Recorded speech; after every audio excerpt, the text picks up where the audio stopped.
The film begins at a samurai college, where three close friends named Kobayashi Kinpei, Kawade Shinosuke, and Sakazaki Iwane are undergoing their final training. At that time, Kinpei defeats Shinosuke in a duel and then challenges Iwane. Surprisingly, Iwane easily defeats Kinpei with calmness and just a few moves. After completing their training, the trio embarks on a journey back to their hometown. They spent 3 years studying to become successors of their families. Not only friends, but they're also connected as brothers through marriage. Kinpei is now Shinosuke's brother-in-law, and soon Iwane will marry Kinpei's younger sister, Kobayashi Nao. Upon reaching their hometown, they part ways to reunite with their families. At that time, Iwane is warmly welcomed by his family, and his mother excitedly informs him about the preparations for his upcoming wedding with Nao. At the same time, Kinpei also receives a warm welcome, especially as he arrives with medicine for his father, who recently suffered a stroke.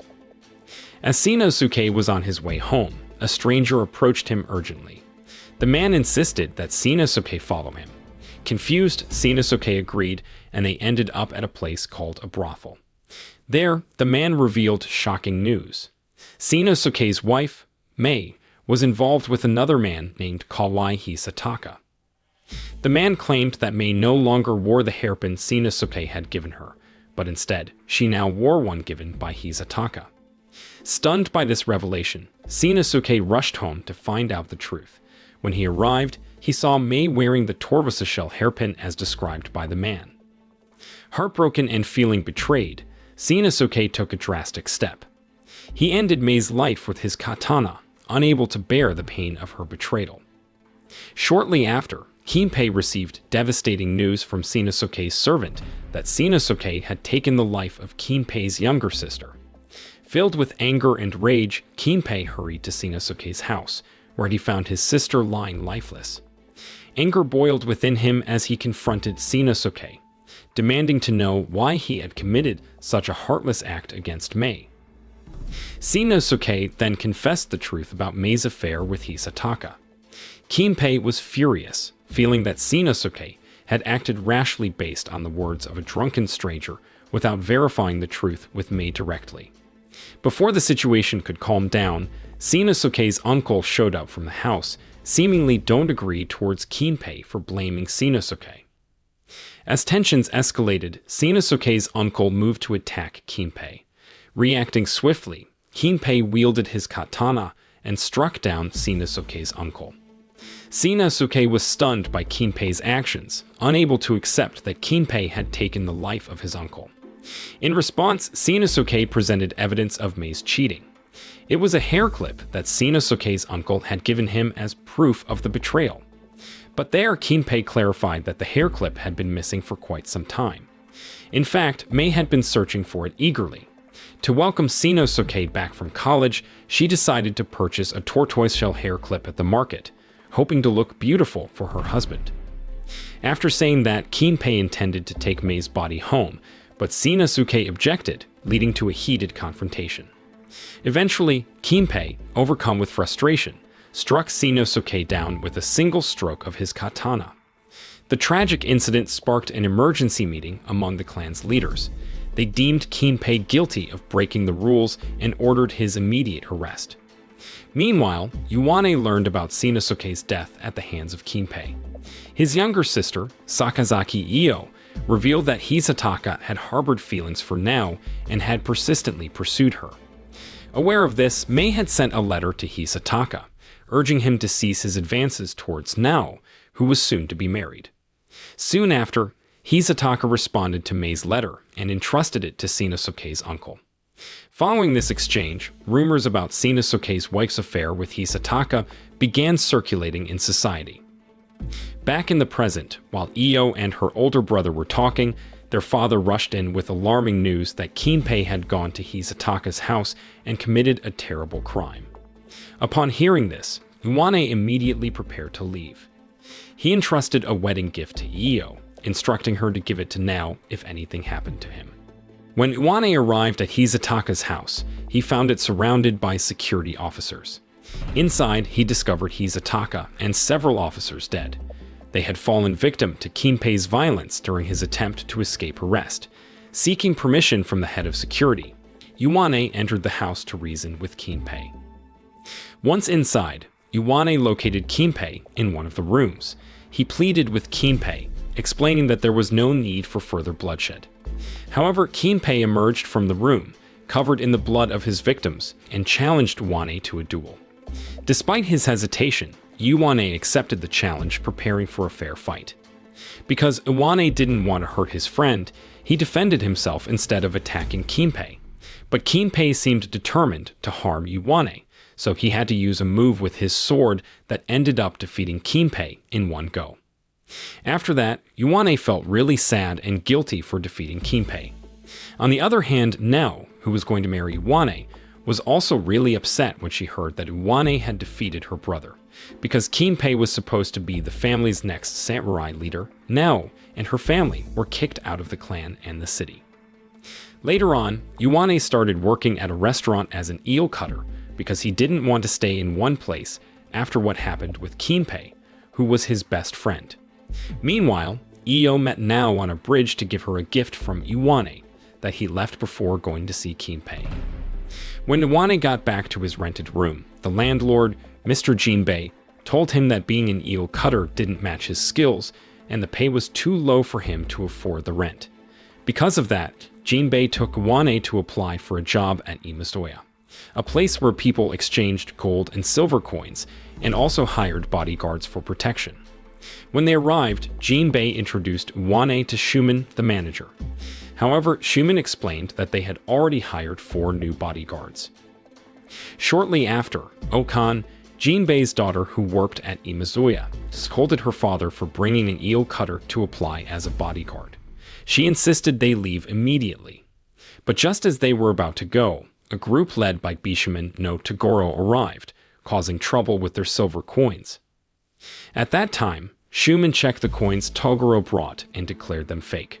And Toguro, angered by this, stirred up chaos in the arena. Despite the commotion, Shumen's 4 newly hired bodyguards tried to intervene. But Toguro easily attacked and wounded one of them with his katana.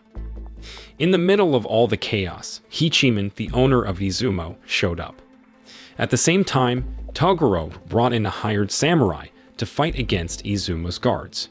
The samurai easily defeated the guards, so Yuane decided to challenge him. But there, Jinbei, worried for Yuane's safety, tried to stop him, however Yuane insisted. Despite everyone's doubts, Yuane managed to defeat the samurai, surprising everyone. Afterward, Kichiman explained why the trouble had started. It was because of new money issued by the government. This change upset Orakuzai, the owner of Awa House, who used to make a lot of money by exchanging gold and silver coins. But with the new money, Orakuzai's business went down. So, he and his group tried to stop the government's plan by lowering the value of the new money and targeting Imazoya, which supported the government. After hearing this, Hichiman offered Yuane a job as his bodyguard, which Yuane gladly accepted for a better job opportunity. The next day, Okan met with Yuane to explain his new job as a bodyguard. She told him about his working hours, how much he'd be paid, and what he needed to do. Yuane also received some money from Kichiman as a reward for being brave at Imazoya the night before. In the evening, Yuane talked to 2 other bodyguards from Imazoya, Kuroiwa and Iori. He asked them to keep an eye on Toguro, who often visited a gambling place. There, Yuane said he'd pay them if they found out anything important. Kuroiwa and Iori agreed and went to watch the gambling place managed by Orakuzai. A few days later, Kuroiwa came back with news. He said Toguro had met with 2 samurai who were planning to attack Imazoya that night. But while Kuroiwa was listening, someone noticed him and hurt him. He managed to escape by jumping into the river nearby. A short while later, Iori rushed to tell Yuane that Kuroiwa had been hurt while investigating. Without delay, Yuane went to Kichiman to share what his men had discovered, that the people from Awa House were buying fake coins at a gambling place, and Toguro planned to attack Imazoya that night. Meanwhile, Nao stood alone on a cliff by the beach, feeling hopeless as she waited for Yuane, who hadn't shown up. She also worried about her family's sadness, especially because they couldn't afford medicine for her sick father. As night descended, Kichiman, aware of Uwane's troubled past, suggested he return to his hometown. But if Uwane refused, Kichiman hinted at a shared destiny. Suddenly, two hired samurai, led by Toguro, arrived. From another direction, Toguro attacked Kichiman. Thankfully, Uwane intervened and urged Toguro to leave peacefully. However, Toguro refused and attacked Uwane instead. After a tough fight, Uwane defeated Toguro and one of his hired samurai, who attacked that night. Security officers arrived soon after to arrest the attackers. Unfortunately, Uwane got hurt in the fight, so Okan helped him with his injuries. While treating him, Uwane shared his sad past, including his love story, and explained why he hadn't been able to see Nao after her brother's death. A few days later, many people wanted to exchange their southern silver coins for gold coins, causing the value of the southern silver coins to drop. Orakusai intentionally sold southern silver coins at a lower rate, while Imazuya offered a higher rate. With the promise of more money, people started buying southern silver coins from Awa House and selling them to Imazuya. At that time, Kichiman realized this could bankrupt Izumaya because the value of southern silver coins kept going down. However, they had to follow government rules and buy southern silver coins at a lower rate. The next day, many people rushed to Awa House to buy southern silver coins, but they bought so many that Awa House ran out of real ones and had to mix them with fake ones. Shortly after, a high-ranking courtesan came to buy coins, but security officers arrived and discovered the fake ones. They arrested the shop manager, and Orakusai hurried to escape. Later that evening, people who had bought the coins gathered with Kichiman and Uwane, following Uwane's plan to catch Orakusai. Even though everyone who worked with Awa House was arrested, Orakusai remained free. After the meeting, Okan told Uwane that Imazuya's problems were solved and asked him to meet Nao, who had been waiting for him. But during their talk, a samurai suddenly appeared and kidnapped Okan. Turns out that man was working for Orakusai, who blamed Uwane for ruining his business. When Orakusai ordered the samurai to attack Uwane, the samurai turned on him instead and killed him. Then he attacked Uwane, but Uwane managed to defeat him in the end. The next day, Uwane went to see his teacher at Samurai College. He apologized for not visiting sooner. At that time, they chatted for a bit before his teacher invited him to practice, but Uwane got easily beaten by his teacher.